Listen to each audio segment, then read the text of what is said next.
What is up, team? Welcome back to the Red Storm Rapid Reaction Podcast. A very special episode I have for you guys tonight. I'm joined by two huge St. John's fans, two of the biggest St. John's fans I know, and I'm sure you guys all know them yourselves.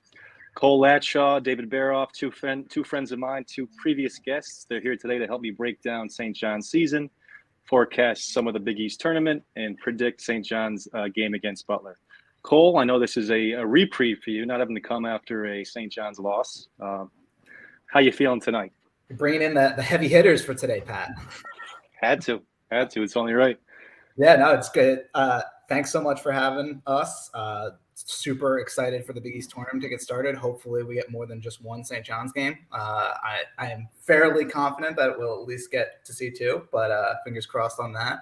So looking forward to getting to chop it up with the two of you fellas. Don't ask for too much there, Cole. All right. We'll get one and be happy with it. Dave, it's been a while. Of course, you guys know Dave from the Eye in the Storm podcast, his very successful podcast, one of the biggest St. John's fans out there. Constant content for all you guys. Dave, welcome back. How you doing tonight? Thank you, sir, Pat. Thank you. Good to be back, Cole. Hello for the first time officially. Not the way that we wanted to be talking in March. Pat, you and I did the season preview on my pod way back in, I think it was September, and not too much went as predicted. No. When we did that, and unfortunately, except we did kind of predict the Joel Soriano thing.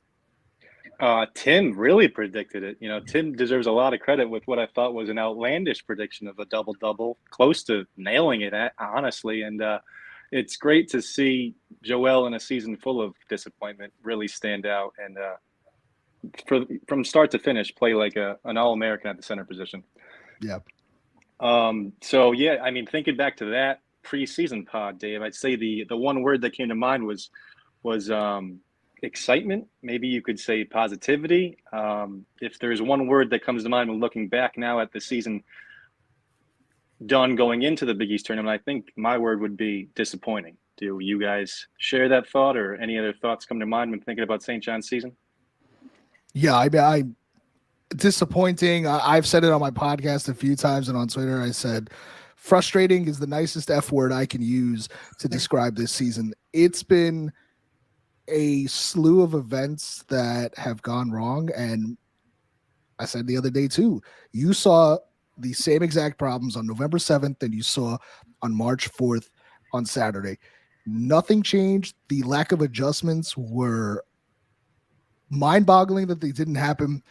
I've alluded to that. I think that this was some of Mike Anderson's ego being too steadfast this season, unfortunately, and it kills me to say that because when you're as experienced as he is and you've gone through the seasons and all the years that he has, to not realize your own shortcomings and not to see when things are not working throughout a season. And this was a roster that he self-proclaimed and said was his most talented at St. John's and one of the most talented that he has ever had in his coaching tenures in over 2 decades.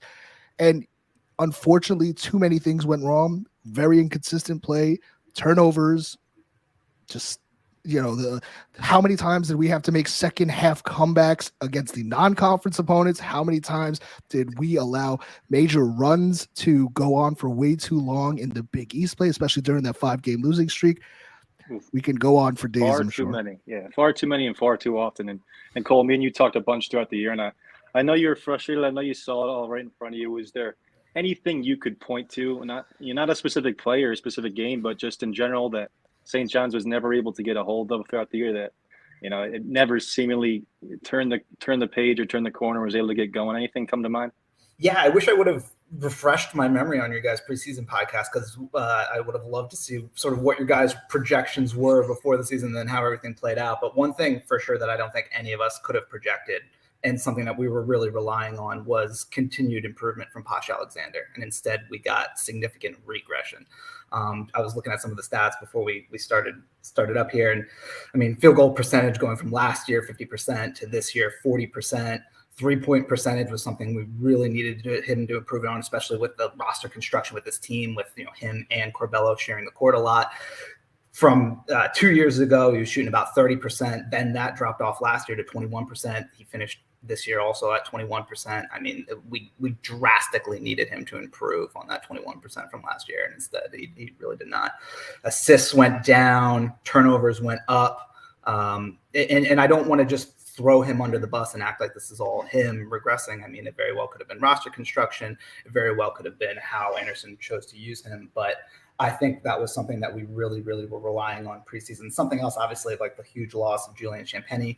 We kind of thought maybe David Jones could step in and be a poor man's Champagny, which I think in some respects he certainly did. But I don't know how you can replace Julian's 19-6 that he was giving you every night being a go-to guy. That was just something that David Jones wasn't throughout this year. I mean, still finishing with a respectable 13-6, but you could tell how bad we missed that go-to scorer all year long when we needed. Pat loves the term I use, Dave, nut cutting time, when your backs are up against the wall and you need a basket. Too many times we saw this year with just our inability to get that basket. So. Yeah, nut cutting time has been the death knell time for St. John's over these last 2 years. Just can't get over the hump when it comes to close games late. I'd agree with you, Cole, in terms of an individual basis.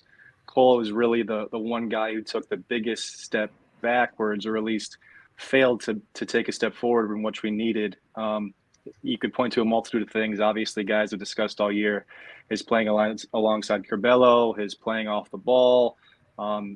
His utilization overall, like you said, with the roster construction, has led to some, I've thought, a decrease in confidence throughout the year. And some of this stuff has just been, hard to explain. The turnovers, the forced shots, even without Curbelo. So I think some of that excuse has to be thrown away.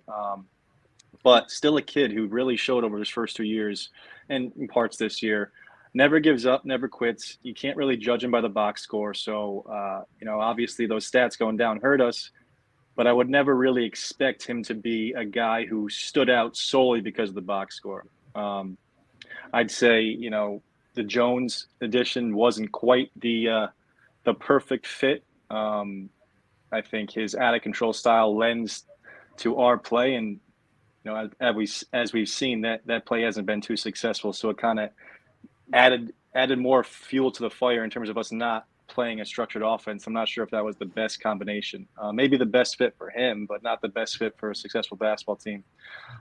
Dave, any thoughts on what Cole said? Yeah, so one thing I want to note in regards to Posh Alexander, and he definitely regressed this year. I don't think anybody can argue that, regardless of looking at the box score. You can see the type of player that he was this year. He was not the same. Now, yes, you could chalk it up to Curbelo. You could chalk it up to him just not being on the ball as much anymore. A bunch of things. I know for a fact that he's been playing hurt for the last month and change. He's always hurt, but I was told there was multiple injuries that he was going through over the last month and a half. It just is what it is. So I feel for him that way. And even I was talking to a coworker this morning who asked me about Saturday's game against Marquette. And when you look at Posh scored 18 points, is there anybody in the country that scores a quieter 16, 14, 18 points than Posh Alexander? Like, to me, even the way when he is producing in the points category, it's been like that, where you're really surprised at the end when you look at the box score. Yes, he fills up the stat sheets. Yes, he contributes in assists and rebounds and steals, but it was tough this year to see him take a step backwards when, in August and during the Dominican Republic trip, we're looking at, holy cow, he's hitting threes. Could Posh Alexander become like a 14, 15 point per game scorer and a real offensive threat? And just in regards to David Jones, I agree with you guys that he's probably, to me, the guy who didn't live up to expectations the most on the team. I guess you could say Posh Alexander falls into that category as well. But with David Jones, I kind of really feel for him, just because what happened with his father, and I've gotten some more backstory about it and how much it weighed on him. And there was a lot of just internal fight there, and his father was out of the country, and he felt bad that he wasn't there, type of a thing. And then unfortunately him passing and him not being there for it. I can't imagine what the kid went through dealing with that. I don't know if he would have played better or differently if he didn't have to go through that. So I certainly feel for him in that sense. In regards to the basketball, yeah, the out of control stuff that's got to get reined in, but that falls on the coaching staff. That falls on the head coach. And that's stuff that you got to rein in September and October and November. And you can't be mad at the kid for doing that in January and February when you didn't, discipline him or tell him not to do that leading up to it. So I think that there's just a lot of things that we can point to that just didn't go the way that we all wished for. Yeah. And Dave, that's a really good point. Obviously, we talk about it after the games, but a basketball player in general, whether it's college or high school, they're going to get away with what you let them get away with. I mean, whether that's bad shots or not playing defense 100%. And it seemed far too often where Coach Anderson was picking and choosing on who to punish or to be strict with their mistakes. And some guys, he'd let them play through it, and some guys he'd pull right away. Obviously, the AJ Storr inconsistent minutes have been highlighted throughout the year. Didn't think he was coached on an equal level in terms of what he was expecting out of his players. And obviously, I didn't always think that AJ Storr needed a pass for some of the mistakes, but it seemed like he was far too often the only one who was being punished or taught a lesson. Well, do you remember last year how long it took for Aaron Wheeler to get consistent minutes? And it wasn't until even later than AJ Storr this year that he was getting his role really defined. And then you saw him kind of take off after that, after he was not getting really didn't even happen until Montez Mathis's injury. That was really right. And so that's the part. Like, I think it's easy for us to say that yes, it took the Montez Mathis injury for AJ Storr to get the handcuffs taken off of him and really let flown free. But it seems like that was the case, because up until that point, AJ was averaging about 13 minutes per game, if not a little bit less. And I don't know. I mean, how do you let your 4-star freshman just sit on the bench and only play about 6 minutes a half? It doesn't make sense to me. Yeah, I know. And, we saw all year struggling to make shots from the perimeter was a big detriment to this team's success. And AJ showed that ability right from the get-go. So puzzling to say the least. And even if it's his defensive shortcomings that you're worried about, again, that goes back to the coaching. You got him in practice. You got him on the Dominican Republic tour.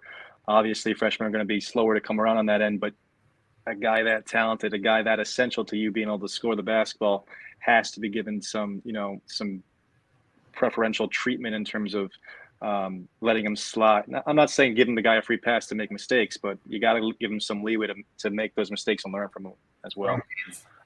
So yeah, Posh, Jones, maybe not the best year. Obviously, Curbelo struggled. I highlighted some stuff earlier today, just overall team numbers that have taken a dip, and you can kind of see just by looking at this why it wasn't a surprise that we didn't take a leap forward. Last year, St. John's was first in the Big East in both assists and steals, and they were third fewest turnovers. That's turnovers committed. So they took care of the ball, they shared the ball, and they stole the ball from their opponents at a very high rate. This year, those three things took big dips. Assist all the way down to fifth place in the Big East. Not terrible, but not great. Steals from first to third, so you're no longer leading the league there. Not bad, obviously. Third's pretty good, but it's not, a calling card. And turnovers went from third fewest to the most. So three things you were really good at towards the top of the conference all of a sudden are not your strengths anymore. And then you take things such as your three-point shots made. Last year you were average, sixth in the Big East. You're all the way at the bottom, dead last. So you went from things you're doing great became average, things you're doing average became bad, and you were already a pretty bad team to begin with. And as you can see, you score less points than you did, you give up more points than you did, and you're looking at a team in St. John's that went from pretty bad to just about as bad the next year. I think those turnover numbers, I think that's the biggest thing that jumps out to me. Like, that's telling. I mean, you go from top three to falling all the way off to last. In this day and age in college basketball, you're not going to win. And I'll talk a little bit more later about my opinion on the tournament and the Big East tournament coming up and stuff. But I believe in taking care of the ball and shooting and making the three. And you went from upper class as far as taking care of the ball to dead last, and you went from middle of the road as far as making the three to dead last. I mean, yeah, and you're not going to win. So, yeah, hindsight is always 2020, and I go back to us talking about what this team was going to struggle with in October, and everybody who was playing Monday morning quarterback or Tuesday morning point guard, whatever you want to translate it to we said turnovers, 3-point shooting because of the point guard situation and just the lack of 3-point shooting. And it proved that all of us crazies on Twitter and whatnot were right. You turn the ball over at an absorbent rate. You couldn't hit a shot. You couldn't hit a three.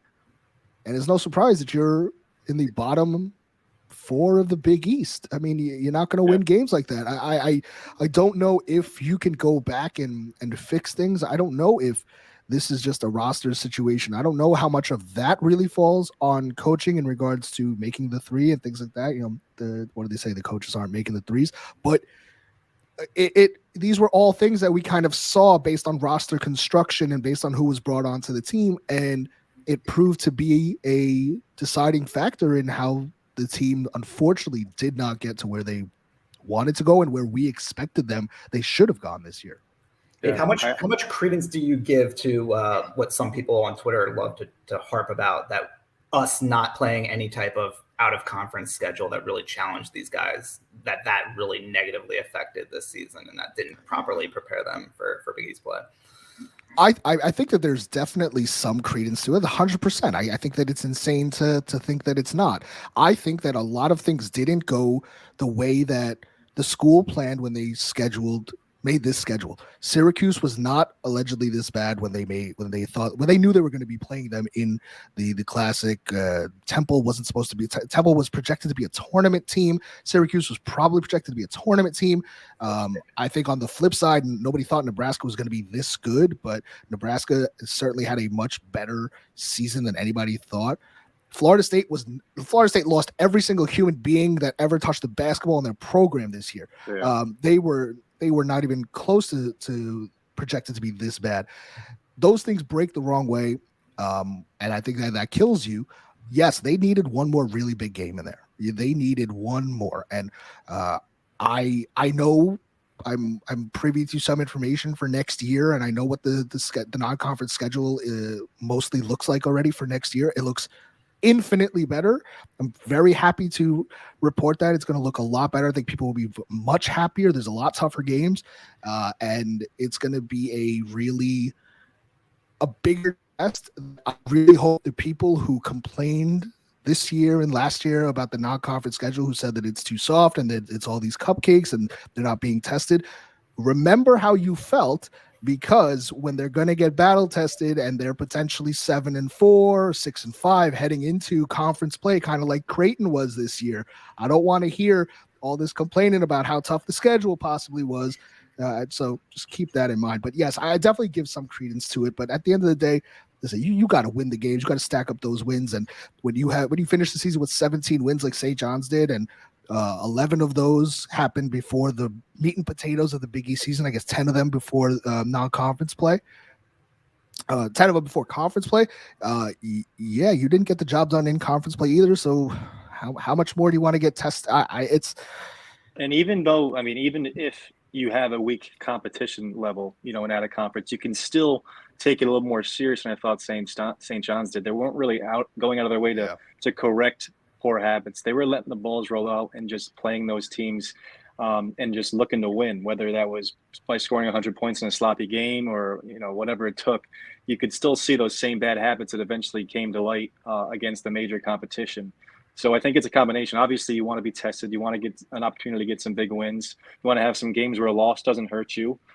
Gives you an opportunity to lose some or to learn some things. Otherwise, you can't. You can't learn a game against Merrimack if a loss is going to crush the rest of your season. It's a much more difficult task to go out there and learn something while knowing you have to win that game. So hopefully Dave's right. Hopefully we get a couple more key games, and overall it's a schedule that we can be more proud of. I want to get your hopes up, Dave, about St. John's fans not complaining, though. They'll find something. They'll find something. Oh, I know. Yeah. I know.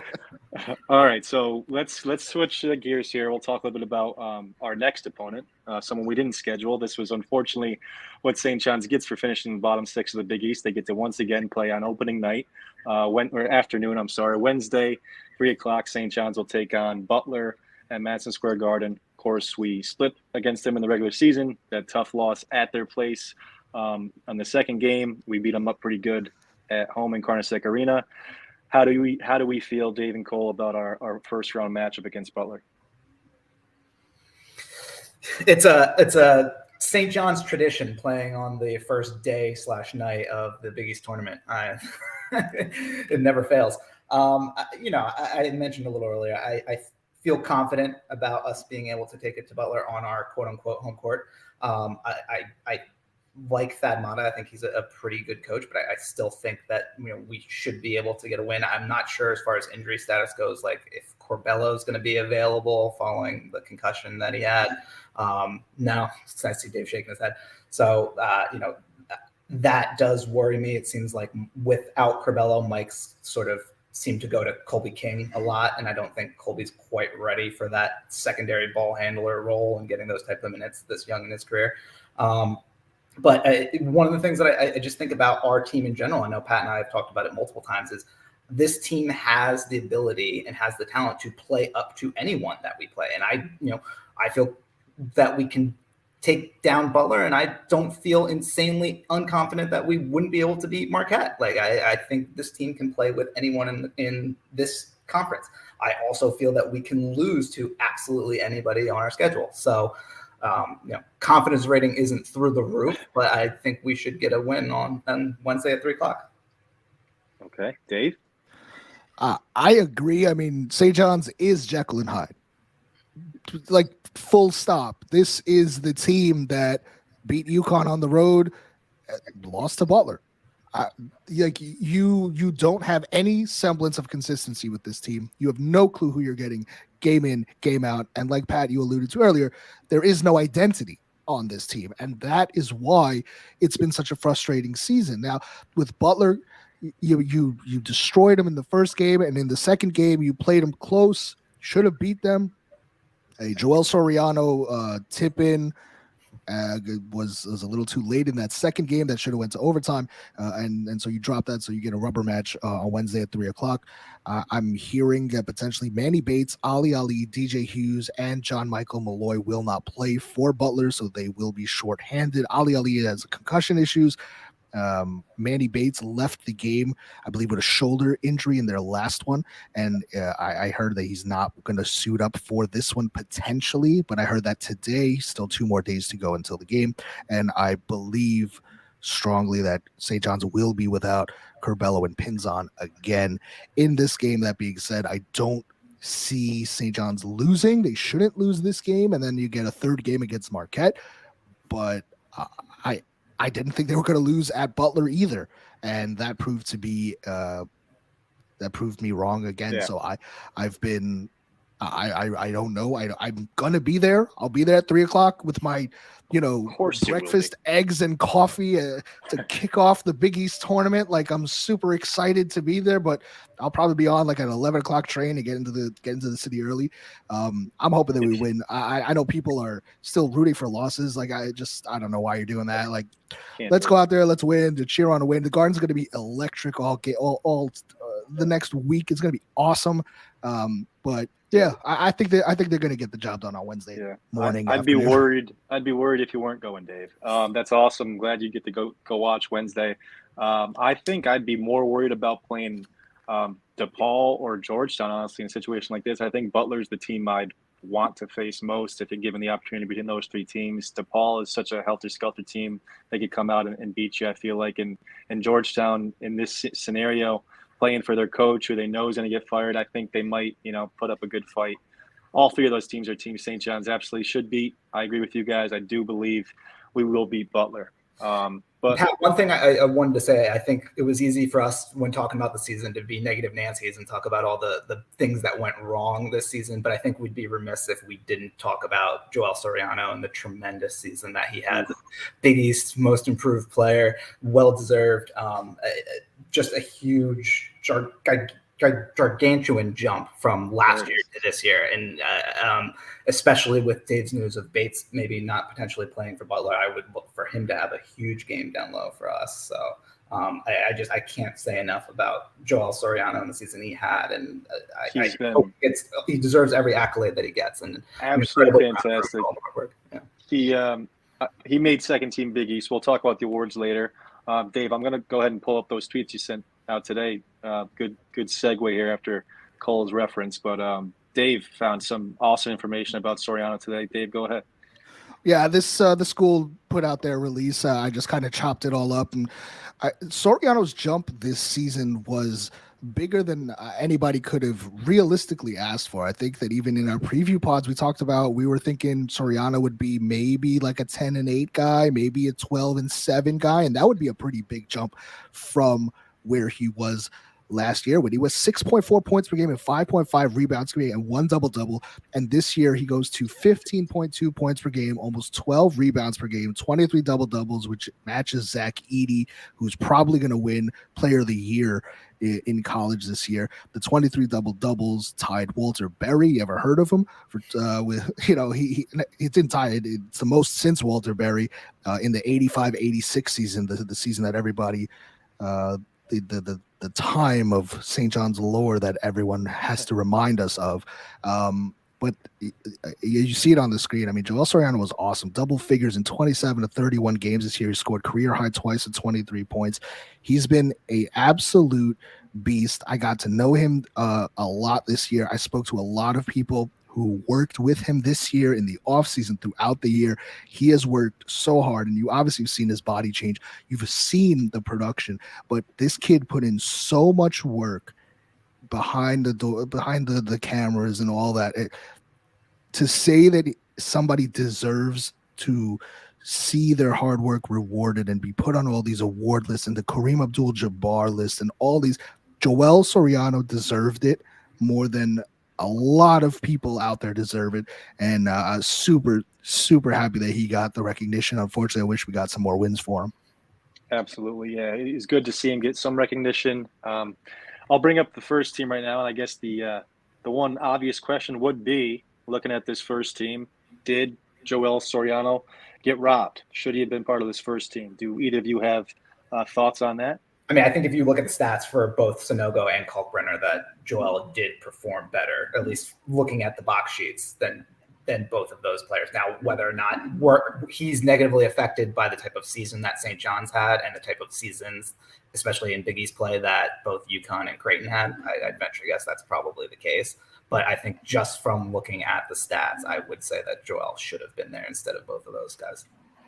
Yeah, the raw numbers you can't argue with. I mean, if you're just going off stats and box scores, then Joel absolutely deserved to be on this first team. He had one of the 5 best seasons individually of any player. I will say all 6 of these guys belong to teams who finished in the top 5 in the Big East, will make the NCAA tournament. So I can see why they might have got the edge in that regard.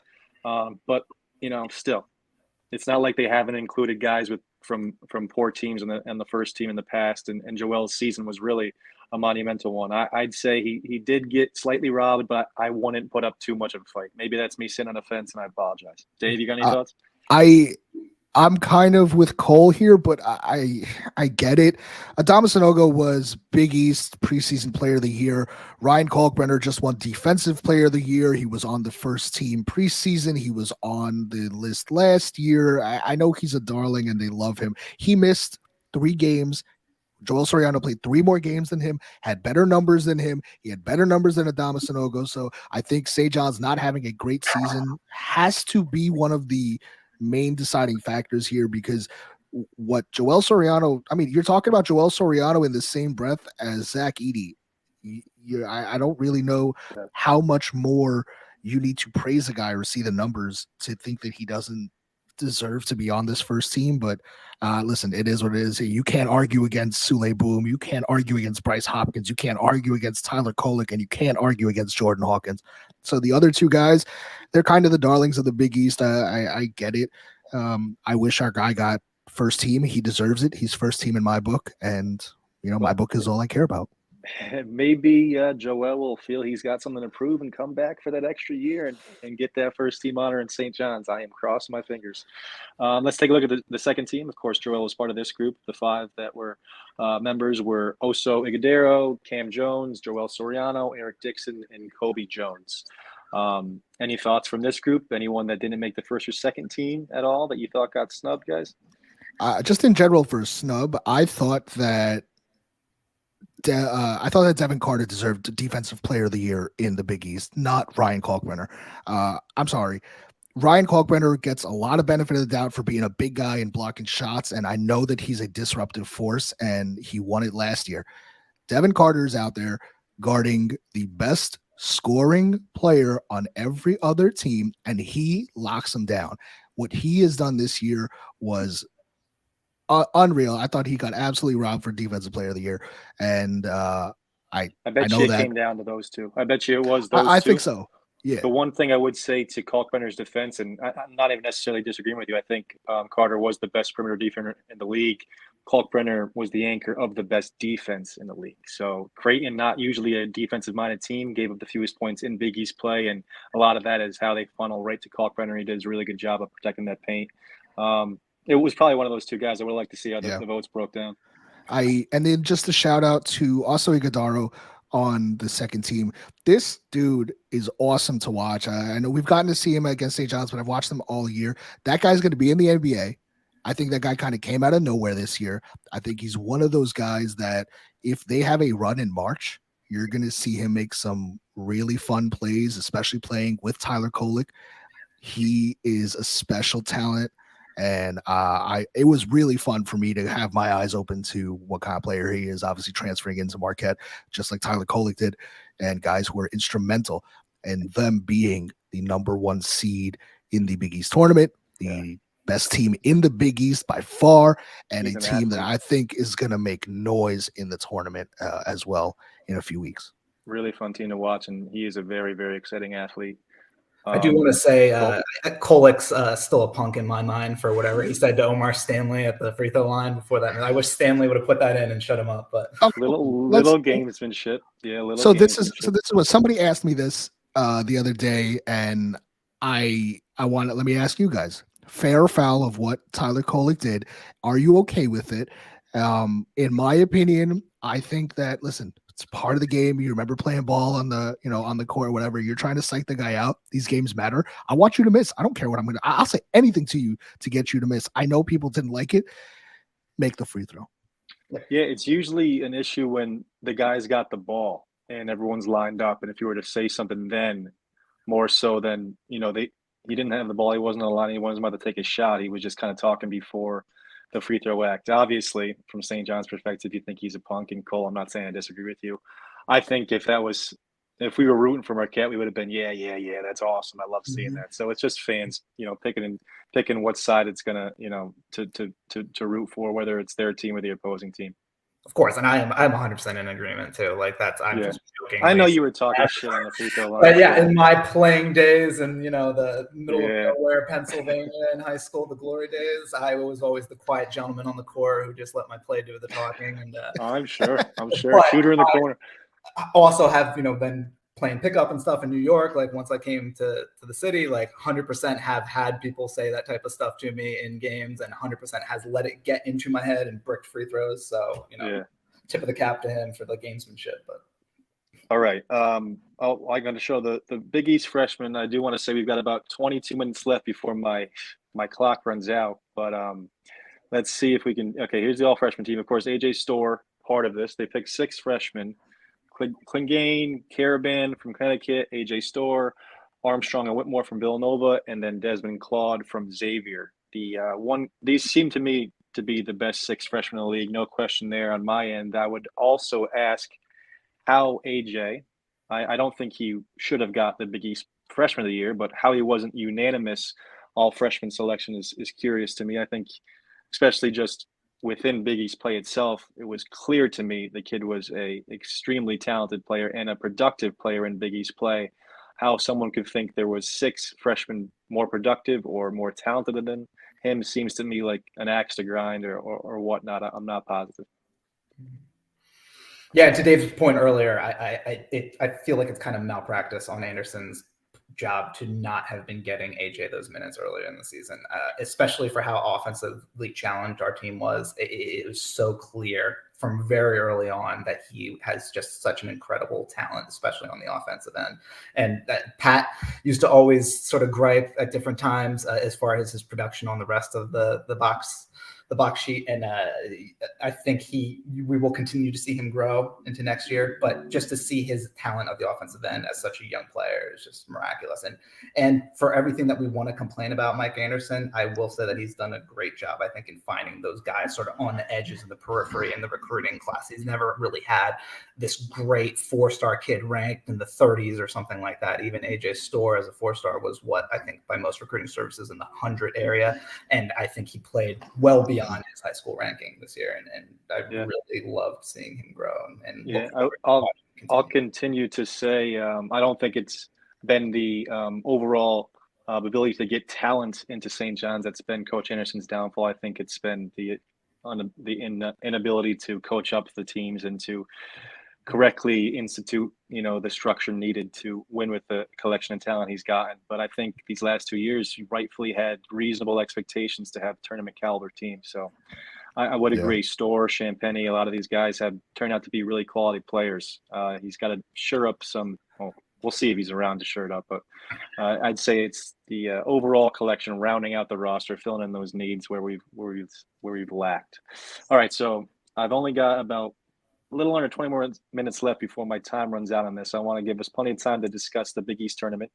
I'll throw up the bracket right here. Okay, of course, we know those 3 matchups Wednesday.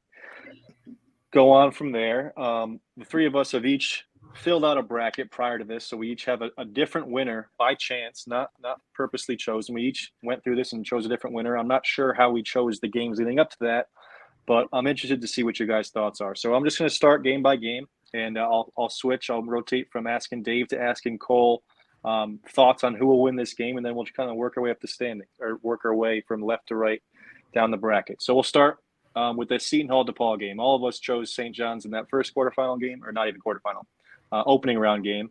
Seton Hall versus DePaul. Dave, who do you like in that game? I'll take Seton Hall to win this game. Don't want to spend too much time on it. I think their defense will pull through here. Okay. Yep. I had Seton Hall as well. Cole, Villanova versus Georgetown. Who do you like in that matchup? Yeah, I mentioned earlier sort of my school of thought as far as winning games in March, that it comes down to taking care of the ball and shooting the 3. I think Nova was the best team as far as turnovers per game in the Big East this year. So also Georgetown, as I alluded to in our Georgetown post-game coverage, Georgetown sucks. So I'll go with Villanova. Yes. And Nova, a completely different team than what we saw a couple months ago, even though St. John saw them a couple months ago and wasn't able to score 50 points. But still, a team no one wants to face in the Big East. Okay, so on to the quarterfinals. We all chose St. John's. Marquette versus St. John's. First game Thursday. Dave, your choice here. St. John's blows out Marquette and goes all the way to the final. No, I'm just kidding. I think that the last few minutes of that Marquette game yesterday on Saturday saw Marquette kind of take their foot off the gas a little bit, and I think that when push comes to shove in the quarterfinals against St. John's, I think Marquette will take down St. John's for the 3rd time this year. Okay, and I agree with that, Dave. I have Marquette advancing there. Right below that, the first non-bye matchup between the quarterfinal matchups, UConn versus Providence, a Northeast battle. I'm sure Madison Square Garden is gearing up for a rowdy crowd for this one. Cole, your choice here, UConn or Providence? Yeah, I'm super excited for this matchup. This is probably out of the first round and quarterfinals, the game I'm probably most excited to see. I not to sound like a degenerate gambler with you guys, but knowing that UConn is betting favorite to, I think, win the entire tournament, I think I'll go UConn. Also, like you just said, their fans seem to travel well, and they're usually highly intoxicated. So I think it will be a ravenous UConn favorable crowd. So yeah, I'll go UConn. And they split the season series, so this is going to be for the rubber match. Who's going to win it too? This is going to be a heck of a matchup. I can't wait for that game. And listen, UConn is hot. 5 in a row. They've won 8 of their last 9.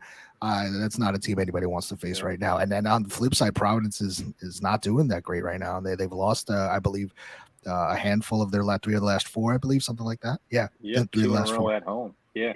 Now, like Seth Greenberg would say, that's going to be a rock fight right there. All right. The third game of the quarterfinals, Cole, Xavier versus Seton Hall. Who do you like there?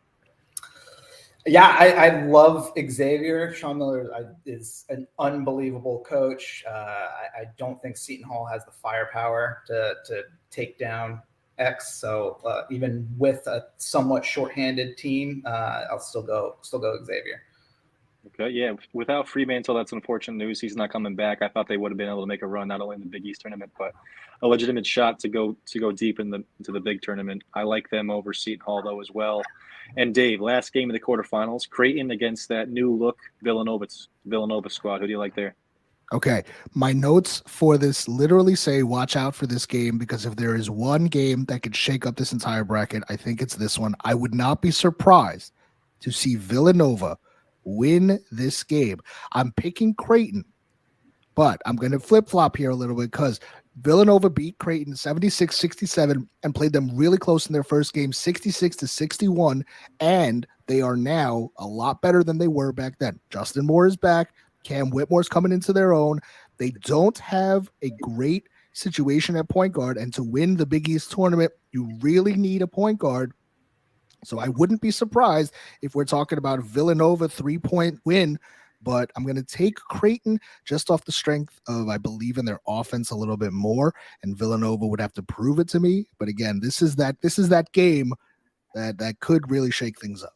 Yeah, I agree with you, Dave, except I'm going to take it a step further. I'm predicting Villanova to take down Creighton. I think Villanova, just their best five-man group with a healthy Justin Moore, Cam Whitmore, Slater, Daniels, and Dixon. I think that group of five is probably the most talented five-man group when playing well in the Big East. I know it might seem crazy with the success all those top five teams have had, and they're loaded with their starting five, but that group of five has Final Four experience, has a great freshman talented player in Whitmore, and they're finally seeing, how familiar they are with a guy like Moore setting them up. So I think they get going. They have a hot first half, and everybody else is going to be hoping Creighton takes out Villanova, because it will be, a scary time for a bubble team watching Villanova advance from level to level, and maybe even sneaking up and stealing an at-large bid from somebody. The only thing I will say that between Xavier, Creighton, and Villanova, you're talking about three teams that really don't have a bench, and you're going to ask them to do a lot of heavy lifting for 3 straight games potentially, and they don't really have the horses to get it done. Xavier's been playing 7 guys the last few games. Creighton doesn't have too many guys they can look to on that bench, and Villanova notoriously, we know about their issues in regards to who else could possibly get it done. So that's just another one of these storylines to look at, especially when you compare it to like a UConn that has so many guys that could potentially get, a bucket. Yeah, good point there. Okay, in the semifinals, let's see if I can remember. I think we've got Marquette versus UConn in the first one. Cole, thoughts there? Marquette versus UConn. Oh gosh, guys, how fun is this time of year? Conference tournaments, March Madness, the real tournament. There's nothing better. This is my favorite time of year. There's nothing better I love than watching college basketball. What an amazing matchup between Marquette and UConn. So fun. I will keep continuing to harp back on what I think wins at this time of year. Taking care of the ball and 3-point shooting. I think UConn was tied for 9th in turnovers per game at 12.9 this year. I think the world of Shaka Smart and his style of defense. It's so awesome to see him with his team projected to finish as low as they were going into the year to now have succeeded and surpassed expectations. I will go Marquette over UConn. Okay. Not a stunner. Obviously, like you said, they're the number 1 seed, but I believe, Dave, you mentioned UConn is the betting favorite. So they are, yes. A close toss-up there. I would have UConn advancing. I believe that's my first. Actually, no, I had Creighton when I had Villanova when Dave had Creighton. So a couple of discrepancies. Cole says Marquette. I say UConn. The bottom side, the matchup we'd have is Xavier versus Creighton for Dave. Whoa. Hold it. Marquette's taking down UConn, but UConn is the last opponent Marquette faced that did give him a loss. But I told you how hot UConn was. The only team hotter than UConn is Marquette. Marquette's won 6 in a row, 11 of their last 12. And get this, since November 23rd of last year, Marquette's lost 3 games. This team is hot.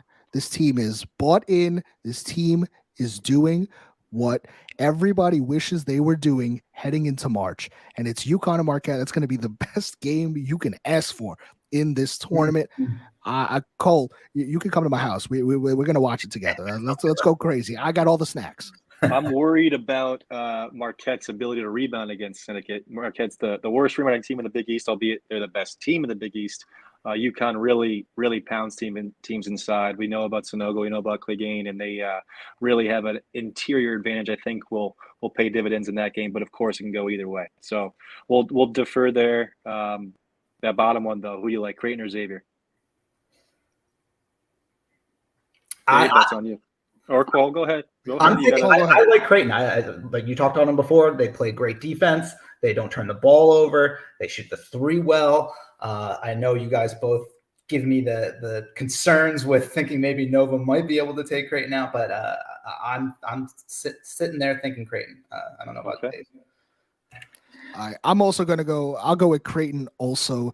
There, I'm really worried about the lack of depth for Xavier in a really tough game against Creighton. So give me Creighton and the Blue Jays to face off against Marquette in the final. Oof, and that's where I go on the opposite side as both of you there. I'm going to take Villanova to continue forward. Another upset against Xavier. So the final you guys both have would be Marquette versus Creighton. I would have UConn versus Villanova. Like I said, we all have different champions, so I kind of spoiled that one for you guys. Dave, why don't you go first? Marquette, Creighton, your final. Who you taking? Nobody believed in them all year. Might as well keep believing in them now. Marquette Golden Eagles. Not only number 1 in the Big East, but number 1 in the Big East tournament. Take it down. Number 1 seed all the way. Chalk. Okay. Dave's going chalk with Marquette hanging the banner. Cole? Well, Marquette can I first off by going against Dave why Marquette won't win and why they won't make it to the final? And that's the obvious answer. Well, duh, because they're going to lose their first game to St. John's. So. Duh. Happy Tough to draw. see that. I'll rip up my bracket right there in the garden. No problem. So for me, Creighton, I think Pat touched on earlier, they play tremendous defense. I keep harping on it. Taking care of the ball. They had the 3rd lowest turnovers per game in the Big East this year. Shooting the 3 well. They were tied for first in 3-pointers made all season. Coach McDermott seems to always get his team into the Big East tournament final. I think they were in the finals and lost the last 2 years. And back in 2017, I think they lost to Nova. Trey Alexander, Ryan Nebhard, 2 fantastic guards. Alexander shoots the 3 very well. Kalkbrenner inside, defensive player of the year. Kaluma, I love Creighton. I think McDermott can finally get them over the edge after the last couple of years of being the runner-up and then finally get a Big East tournament win.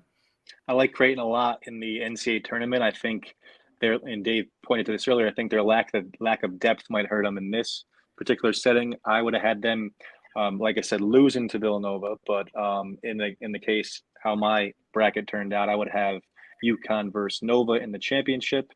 I would take UConn there. The reason why I wouldn't agree with you guys about Creighton, like I said, is that depth. They got 5 guys averaging over 30 minutes a game in Big East play. That's a tough thing to keep up on 3 straight days. And Marquette's inability to rebound, I think, might be something that they can not get over the hump against a tough UConn team. But, of course, anything can happen in the Big East tournament, and we've seen years past crazy finishes by surprise teams and surprise players. Dave? One quick note about Creighton. Just keep this in mind. We're talking about teams who get hot going into the tournament and into March. And then on the other side, maybe not so much. Creighton, yes, they won their last 2 games of the season, but it was against DePaul and Georgetown. The 2 games prior to that was Marquette and Villanova, and they lost them. So if there is a team that is, not as strong right now, and I don't know, maybe you want to say that, all right, they've saved up some of their energy or whatever, but Creighton, no doubtably, in my opinion, has the best starting 5 in the Big East, top to bottom. I'll take their 5 over everybody else. The one thing that Marquette does really well, is they have bought into Shaka Smart's defense, and they know how to lock teams down when they really want to, and they'll slap that floor, and they'll do all that crazy stuff, and they'll play D. So that's one of the biggest reasons why I will take Marquette over Creighton, is I believe in Shaka Smart's defense to shut down Creighton and their 5. I hate a floor slapper, Dave. I hate a floor slapper. But I do respect Shaka's ability to get a team to defend. Let's just quickly run over those 3 champions so everyone can look back and call us either geniuses or idiots after the fact. I took UConn, Cole Creighton, and Dave Marquette. Here's my full bracket so everyone can look back and call me an idiot after the fact. As you can see, I do have Villanova going all the way to the championship game and playing UConn until I have UConn coming away with the banner. Guys, listen, thank you very much for spending some time with me on this Monday night. Help me break down the season up to this point and the predictions of the Big East tournament. You know, you two are 2 guys I enjoy talking to, enjoy listening to, so thank you very much. I'm not sure if you guys have any closing thoughts, any questions, any comments. Feel free. No, I just wanted to just appreciate it. Yeah. Thank you guys, both of you, so much. You guys are both fantastic. I told you both before we started, I think you guys do such tremendous work for the entire fan base. You guys are the 2 best follows on Twitter. You bring so much to this, group of us crazy Johnny fans. And, I really appreciate everything you do. Hopefully we'll be talking in a couple days after St. John's wins this whole thing and Mike Anderson's just That's right. So. Well, Cole, I promise I don't just bring you on for you to pat me on the back and say I do a good job. I bring you on because I think you know your shit, and I enjoy talking to you. Dave, likewise. I mean, I love the stuff you do over there, and I listen to everything you put out. Let's just go here for LeVar Porcel, Eric Barkley, and Bootsy Thornton. That's David Berov. That's Cole Lastshaw, and I'm Pat Kane. This has been the Red Storm Rap Reaction Podcast. Let's go.